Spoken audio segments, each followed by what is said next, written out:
Hi all, welcome to ignite PSC. അപ്പോൾ നമ്മൾ KSEB Subengineer previous year question പേപ്പേഴ്സാണ് നോക്കിക്കൊണ്ടിരിക്കുന്നത്. അപ്പോൾ അതിൻ്റെ കണ്ടിന്യൂവേഷൻ ആയിരിക്കും ഈ ക്ലാസ്സിലും ഉണ്ടാവുക. ഓക്കെ, അപ്പോൾ എല്ലാവർക്കും അറിയാം KSEB Subengineerൻ്റെ എക്സാം അടുത്തുകൊണ്ടിരിക്കുകയാണ്. എല്ലാവരും നന്നായി പഠിക്കുക. ഓക്കെ, അപ്പോൾ നമുക്ക് ഇന്നത്തെ ക്ലാസ്സിലേക്ക് പോവാം. കഴിഞ്ഞ ക്ലാസ്സിൻ്റെ കണ്ടിന്യൂവേഷൻ തന്നെയായിരിക്കും ഇന്ന്. കഴിഞ്ഞ ക്ലാസ്സുകൾ കാണാത്തവർ തീർച്ചയായും കാണുക. Okay, so let's start the video.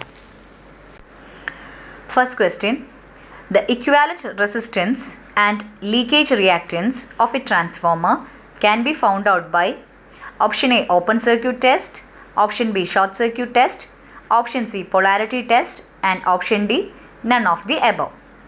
അപ്പോൾ എന്താണ് ഇവിടെ ആൻസർ വരിക? It will be option B short circuit test. Okay, നമുക്കപ്പോൾ short circuit test of the transformer എന്താണെന്ന് ജസ്റ്റ് ഒന്ന് നോക്കാം. അപ്പോൾ ഷോർട്ട് സർക്യൂട്ട് ടെസ്റ്റ് ഏത് പാർട്ട് ഓഫ് ദ വൈൻഡിങ്ങിലാണ് കണ്ടക്ട് ചെയ്യുന്നത്? It is conducted on the high voltage winding and the low voltage winding will be short circuit അല്ലേ. After that 5 to 10% of the rated voltage it will be applied across the high voltage winding using an auto transformer അല്ലേ. അപ്പോൾ ആ ടൈമിലുണ്ടാകുന്ന watt meter reading എന്താണ് തരുന്നത്? It indicates the input power during the test. Since the low voltage winding is short circuited, there will be no output. Okay, so the input power will be used only to meet the copper losses. അപ്പോൾ using the short circuit test we can determine the copper losses.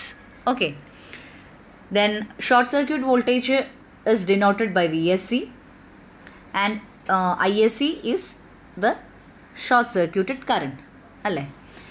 അപ്പോൾ the watt meter reading will be given by WSC is equal to ISC square into R equivalent. Where RE is the equivalent resistance of the transformer. Okay, so watt meter reading നിന്ന് നമുക്ക് R equivalent of the transformer കണ്ടുപിടിക്കാൻ പറ്റും. Okay, similarly ZE will be equal to VSC by ISC അല്ലേ. അപ്പോൾ ആറിൻ്റെയും ഇസഡിൻ്റെയും value non ആണ്. അപ്പോൾ നമുക്ക് equivalent reactance of the transformer കാണാം. That will be equal to root of ZE square minus RE square. So using the short circuit test we can determine the equivalent resistance and leakage reactance of the transformer. Okay, പിന്നെ open circuit test എന്തിനാണ് use ചെയ്യുന്നത്? It is use to determine the core losses in the transformer and also to find out the shunt branch parameters of the equivalent circuit of the transformer. Okay, now polarity test. Polarity test എന്തിനാണ് use ചെയ്യുന്നത്? It is use to determine the correct polarity of the transformer. Okay, now second question, hydro generator is the commercial name of option A round rotor generator, option B cylindrical rotor synchronous generator, option C salient pole synchronous generator and D all the above. അപ്പോൾ answer എന്താണ്? Option C salient pole synchronous generator. Okay, അപ്പോൾ നമുക്ക് hydro generator എന്താണെന്ന് നോക്കാം. They are the generators which are driven by hydraulic turbines. അതിനെയാണ് hydro generator എന്ന് പറയുന്നത്. And they will be having very lower speed, less than 1000 RPM. Next question, an electrical machine with lower efficiency will have option A less losses, option B more losses, option C no losses and option D low operating cost. അപ്പോൾ എന്താണ് answer? Option B more losses അല്ലേ. Electrical lower efficiency എന്ന് പറയുമ്പോൾ obviously it will be having more losses. Okay, the effect of armature reaction under the pole shoes can be limited by option A interpoles, option B high reluctance pole tips, option C compensating windings and option D all the above. അപ്പോൾ ഇതിൽ ഏതാ answer വരിക? Option C compensating windings അല്ലേ. So compensating winding എന്തിനാണ് use ചെയ്യുന്നത്? Armature reaction കൊണ്ടുണ്ടാവുന്ന cross magnetizing effect കുറയ്ക്കാൻ വേണ്ടിയിട്ടാണ് കോമ്പൻസേറ്റിംഗ് വൈൻഡിങ് യൂസ് ചെയ്യുന്നത്. Therefore it improves commutation. Okay, next question, DC motors are started by using starters because option A to increase the starting current, option B to reduce the starting current, option C to increase the speed and option D none of the above. അപ്പോൾ D C മോട്ടേഴ്സിൽ സ്റ്റാർട്ടിങ്ങിൽ back E M എഫിൻ്റെ value 0 ആയിരിക്കും അല്ലേ. So there will be heavy current at the time of starting. Therefore D C മോട്ടേഴ്സിൽ starters necessary ആണ് start ചെയ്യാൻ വേണ്ടിയിട്ട്. ഓക്കെ, അപ്പോൾ ഇവിടുത്തെ ഓപ്ഷൻ ഏതാ വരിക? Option B to reduce the starting current. Okay, next question. Swinburne's test cannot be performed on option A shunt motor, option B compound motor, option C series motor and option D all the above. Swinburne's test എന്ന് പറയുന്ന ഒരു no load test ആണ്. Hence it can be performed only on shunt and compound motors അല്ലേ.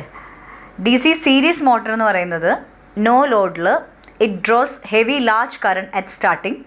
Hence it is not advisable to start D C series motor at no load. Okay, so here the option will be option C series motor. Which of the following are used as constant speed drive? Option A DC shunt motor, option B DC series motor, option C DC compound motor and option D all the above. So here the option will be option A DC shunt motor. In DC shunt motor flux is practically constant. Okay, so if the load is increased, then speed of the motor will remain almost constant because the field current remains constant. Okay, therefore the constant speed drive is the DC shunt motor. Okay. No load slip of an induction motor is option A large, option B no slip, option C very small and option D none of the above. So answer is option C very small. അല്ലേ. So slip of the motor is given by NS minus NR by NS, where NS is the synchronous speed and NR is the rotor speed. Okay, so at no load the rotor speed will be almost equal to the synchronous speed. So slip in this case will be very small. Okay, next question. The relative advantage of a cage motor over a wound rotor motor of same power is option A cage motor is more efficient, option B cage motor is less cost, option C better operating power factor and option D all the above. So here the answer will be option D all the above.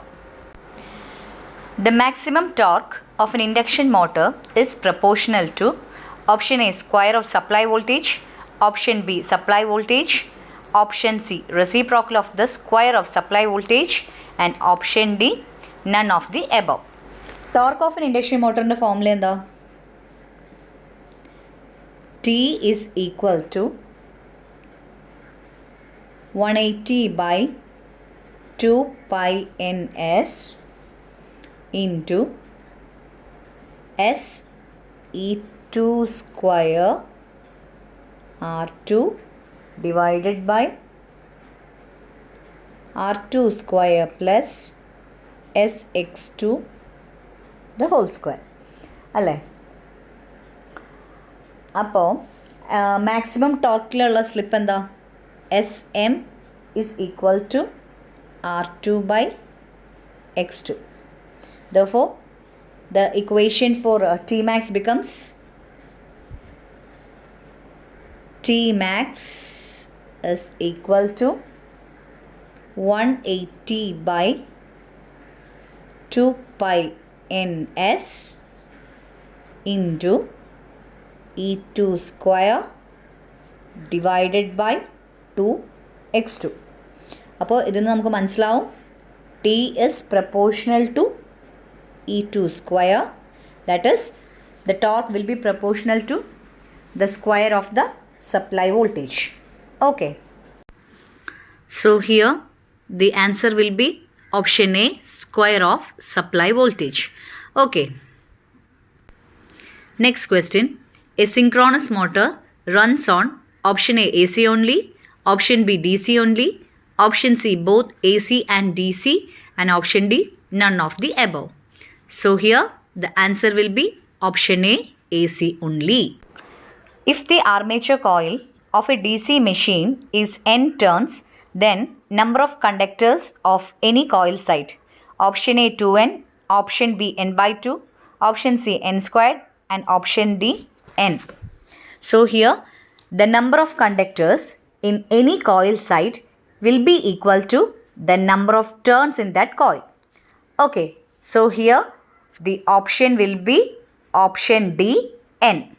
Okay. Next question. In lap-wound machine, the number of brushes used is equal to option A number of poles, option B 2, option C number of turns, and option D number of commutator segments. So in lap winding, number of parallel path is equal to the number of poles, right? Therefore, the number of brushes will be equal to the number of poles, that is the option A number of poles. Okay. Next question.